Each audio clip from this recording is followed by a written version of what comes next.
Assalomu alaykum aziz guruhimiz qatnashchilar. Xudo xolasa mana Umurbek akamda xorakamlar bilan apiterapiyaga keldik, muolajaga. Xo'shxon aka yaxshi bo'lyaptimi? Rahmat, hozir ikkita. Umurbek aka charchamayapsizmi? Xoraka jab foydasi ko'p bo'lyapti. Ya, shunga o'rganib qolgandik biz. Faqat shu bilan echinib qo'lyapti. Aytimizni oldimizga kelamiz. Xudoning katta marhamati ekan dedim. Bilmay yuraganmiz necha yillardan. Bu arra bilan ukul-bukul dori tamlik hamma yig'ishtirganmiz. Yashang. Xudo xolasa. Shu qo'pol bo'lish. Umurbek aka, hali hozir kunda ko'pchilik hali allergiya, gripp bo'lib yuribdi-yu. Bir nimani oladi, smes ukollarni yana 3-4 kundan keyin yana boshlanaveradi. Bunga qanaqa endi apiter? Zo'r qo'yasiz. Faqat sabr qilib, kamida 2 kurs muolaja olish kerak. Birinchi kurs immunitet hosil qilib oladi ko'pchilikda. Haligi bir xilgilar ozgina odatda foyda ko'rmaydi. Birinchi kursda haligi jay katta narsani kutib olmaslik kerak-da. Organizm hozirgi paytda yeyish ichishimiz ximika, olish ukollarimiz hammasi ximika.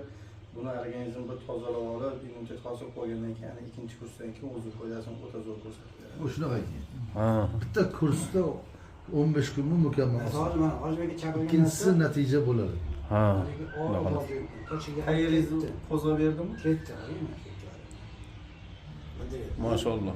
Shu tochkalari bor-da. Shunda har bir kasallikda chiqarish qoidasi bor-da. Kam ariq qo'zg'atuvchi ko'p ariq tinchlantiruvchi ta'sirga ega bo'ladi. Shuning uchun misol mana 5 tadan boshlab kuniga 2 ta ko'paytirishimiz sabab shu. Chunki kam ariq albatta qo'zg'atadi. Shuning uchun kasal muolaja jarayonida dastlab qo'zg'atib borib, keyin davolash xizmatiga o'tadi. Shuning uchun albatta tektor olib ketib olmaslik kerak ekan-da, tektor. Mo'ljadimi? Organizmda tabiiy narsa o'ziga moslaydi ekanda, xoraka.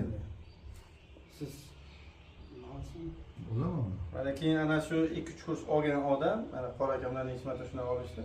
Mana hozir kelsa ham 2-3 kun muolaja olsa ham foydasini bilib tuzalib qolaveradi. Oldin olganda 2-3 kun. Shu narsaga immunitet hosil bo'ladi. Ha. 2 kun mana necha kun qo'ydik? 3 kun qo'ydikmi? 3 kun qo'ydik. 10-15 tadan qo'ydik. Yaxshi bo'lib qoldi shular. Biz hali qizchami grija operatsiya deganda shu bilmayman 4 kursdami yaxshi bo'lib ketgan. Ha? Shunday.